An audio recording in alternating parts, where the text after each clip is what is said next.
Today I'm carving my Mario stencil onto a foam pumpkin. Check out the link below to download this stencil and give it a go for yourself. This year I've launched a stencil shop, and over the coming weeks I'll be showing you how to use my stencils on both real and foam pumpkins.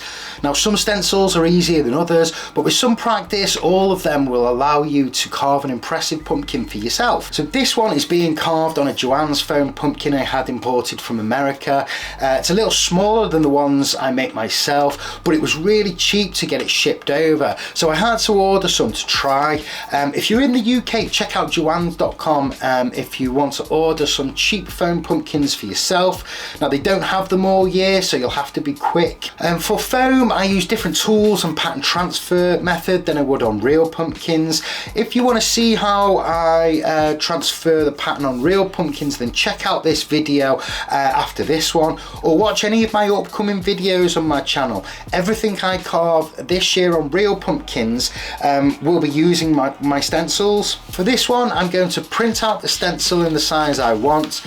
I've also printed a second copy to use as reference. I'll then trim the design and use washable PVA glue to stick the design to the foam pumpkin. I'll let the glue dry and then use a hairdryer to speed things along. The principle is the same for both real and foam.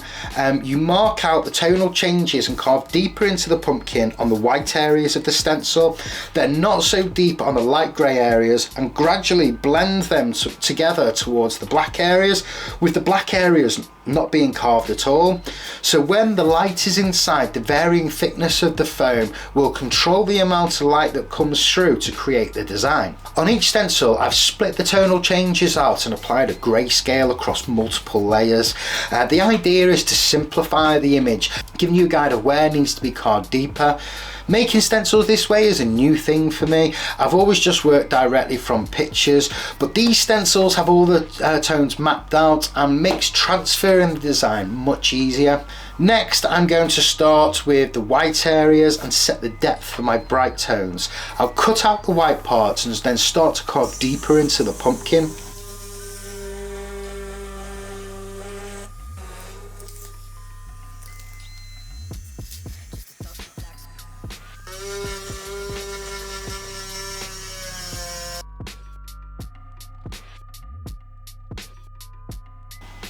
Then work my way across the grey tones, blending together as I go. With the black areas I won't carve at all. So the tool I'm using is a Melody Susie nail drill. I picked this up off Amazon. You can also use a Dremel. If you're going to use a Dremel, I'd suggest getting yourself a flex shaft to go on it. I've got a whole set of different drill bits that go into this, and sanding bits and burrs.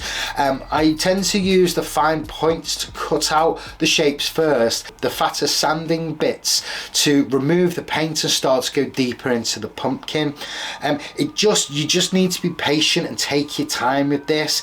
You know, you can always take more off the pumpkin, but you can't add pumpkin back on.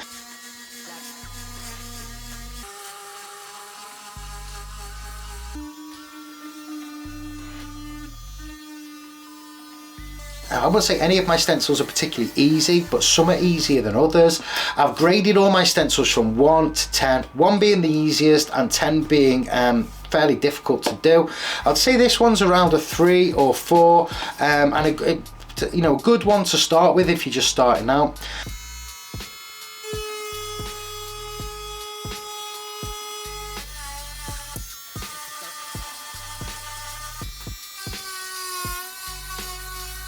For the first 48 hours after this video is published, this will be free to download. I'll do the same after a few other videos, so make sure you subscribe to the channel if you want to stay up to date with this series and get some free stencils as we go. I'll be testing and refining my stencils as I go, and I've put a few live on my website, but before I upload a bunch of these I want to test a few and carve a few first to make sure that they work as I imagine. So if you try any of these, please come back and let me know how you get get on in the comments. I want to make sure I'm making something which helps you, so feedback is very important to me in these early stages, and feel free to also suggest any designs you want me to turn into stencils below. It's important to remember that stencils aren't magic. You'll still need to put in time and effort if you want a great looking pumpkin. It will take practice. I'd suggest starting with a lower difficulty rating and working your way up to the harder ones. Don't feel like you need to stick to every single speck of white and grey on the stencil. It's more a loose guide to help you, and don't be scared to add details or highlights and make the design your own. If you think it'll look good, then give it a go. I'm fairly happy with how this turned out and think the stencil made it much easier to carve rather than working from a picture. Check out the stencils on the link below, subscribe to the channel, and if you try this one, don't forget to let me know how you get on.